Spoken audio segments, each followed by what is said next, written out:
আমি বাপি আর মাম্মাম তিনজনে মিলে বেরিয়েছিলাম একটু মার্কেটে। ঘরের কিছু জিনিসপত্র আনার ছিল। তো সামনেই যেহেতু গণেশ পুজো, ওর জন্য কত গণেশ ঠাকুরের মূর্তি, এত সুন্দর লাগছে না দেখতে। মার্কেটে গেলেই রান্নাঘরের আনুষঙ্গিক যে জিনিসগুলো পাওয়া যায় সেই দোকানগুলোর ওপরেই গিয়েই আমার চোখটা আগে পড়ে। দেখতেই এত সুন্দর লাগে, মনে হয় কি দোকানের সব জিনিসগুলো আমি আমার রান্নাঘরের জন্য নিয়ে যাই। আর ওই দোকানের পাশেই ছিল জিলিপি সিঙ্গারার দোকান। চারপাশটা না মোমো করছে জিলিপি সিঙ্গারার গন্ধে। আমাদের যা যা দরকার ছিল আমাদের ওখান থেকে নেওয়া হয়ে গেছে, এবারে বাড়ির পথে আবার রওনা। তোমাদের জানো তো আরো সুন্দর করে মার্কেটটা দেখাতে ইচ্ছে করছিল, কিন্তু আমার এই যে দেখো কি অবস্থা চুলের, মেয়ে যা অবস্থা করে রেখেছে। বাপির জন্যও কষ্ট লাগছিল জানো তো, ওই ভারী ব্যাগটা বাপি নিয়েছে, কিন্তু আমি যে মাম্মামকে কোলে নিয়েছি।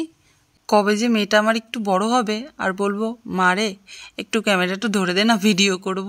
আজকে আর দেখাতে পারবো না তোমাদের কি কি এনেছি জানো তো, ওর সামনে যদি নিয়ে বসি সব লন্ডভন্ড করে দেবে।